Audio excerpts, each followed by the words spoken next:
Yeah, I agree. Let's go and move on then to our next team up north, um, in CF Montreal. Hernan Losada in his first year as CF Montreal manager. Excuse me, my puppy is losing her mind. She has something to say. Let her talk. She's saying, "I've got a ball." Jesus Christ. All right, great. Relax. Hernan Losada takes CF Montreal in his first year in charge after they finished second in the East with 65 points.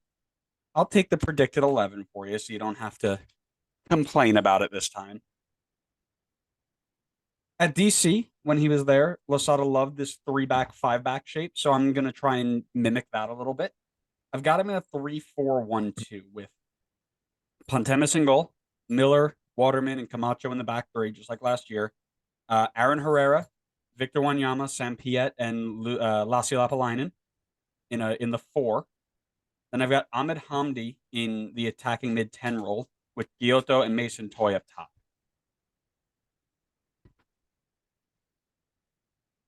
I think I have a pretty similar shape to that. Uh, um, I've got five at the back. I went for a 5-3-2. I think that was similar to what they did at the end of last season. Unless I have that wrong. I tried to go off with what transfer market had put them in. So my 5-3-2, I've got Pantemis in goal, Lapalainen at the left wing back. The three center backs I've got is Kamal Miller, Rudy Camacho, Joel Waterman, Aaron Herrera at the right wing back. Midfield three. Maybe I'm taking a shot in the dark on this one. I've got Mako Miljevic in there, Victor Wanyama, and Samuel Piet as my midfield three. And then up top, I've got Mason Toye and Romel Kyoto. Yeah, I think this their shape leads them to tons of different Was this the possibilities. team where you were saying it could be like this was the most difficult for you? No, no, this one wasn't. Miljevic is listed as a left winger on my transfer market. Yeah, he had some games in the midfield from what I saw from last season. So that's why I I'm stuck. sure he Plus, could I'm sure he could flex in there no problem. But um, yeah, I'm not. I wouldn't be shocked if he puts in there, but I think he's more of a wing player than anything else. I think it was more out of need than anything else. Um, but my question for you is, out of that entire 11 or the entire team, talking about who you think their biggest addition is. Aaron Herrera. This for me was a Wow, pretty easy one. Um, I'm a huge Herrera fan. I think he has been part of the a fan club. very yeah.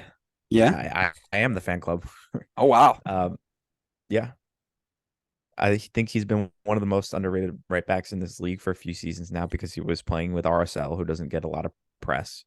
But that was a fantastic get for them to fill the hole of Alistair Johnston. He's going to slide in there. Obviously, he's incredibly experienced in MLS at this point.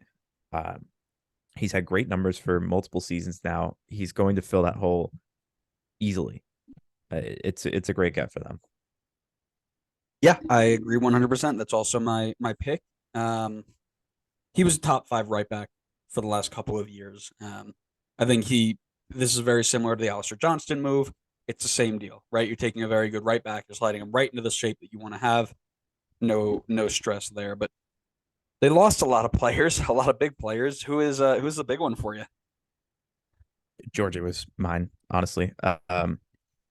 There's a few players you could have gone with here. They lost a few big names here, but uh, Jordy Mihailovic last season was unreal for them. I mean, he was the engine in the attack. He absolutely blew up for this team last season.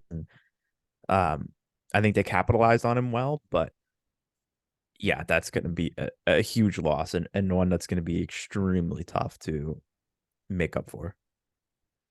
He was also mine. Funny enough, you could talk about Ismail Kone being I won't say a loss for the future, um, but I think if you much like Tyler Adams, you keep him one more year and you get a lot more out of him.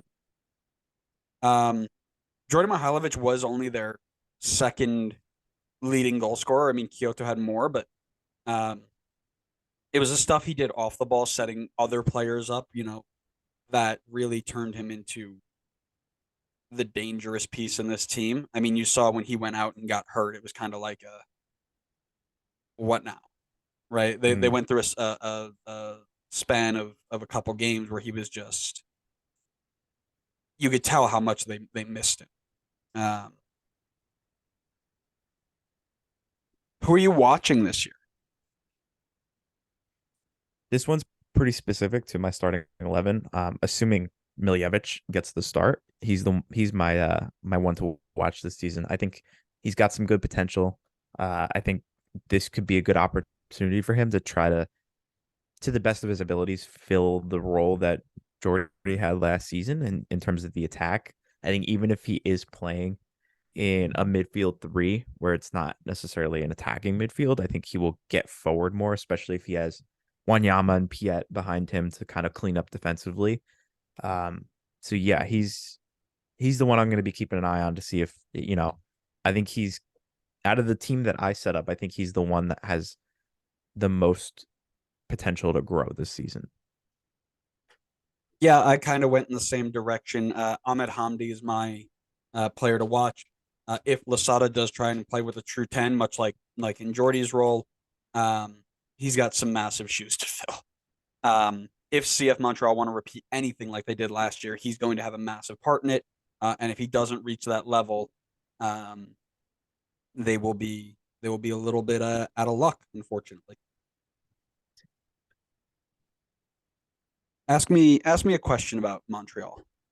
Maybe just one question.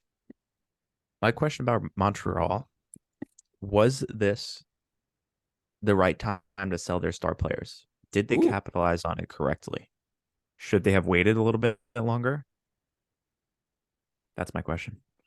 I like that. That's an interesting one. Mine is one that I think a lot of people have been asking, and very simply, what does this team look like without Jordy, Kone, and Johnston? They were so massive to the team last year in terms of their success and ability to play the style that they wanted to play.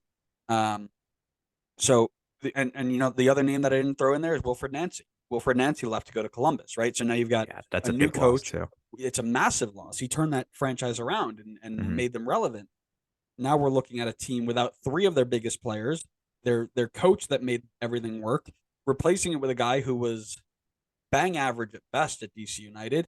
Um, a good replacement at the right back. Still really haven't seen. I mean, you brought in Ilias Iliadis, a defensive midfielder from Greece who has four professional games, if I remember correctly, at the top level. I think he's been a second Yeah, second it's level guy low. for a while.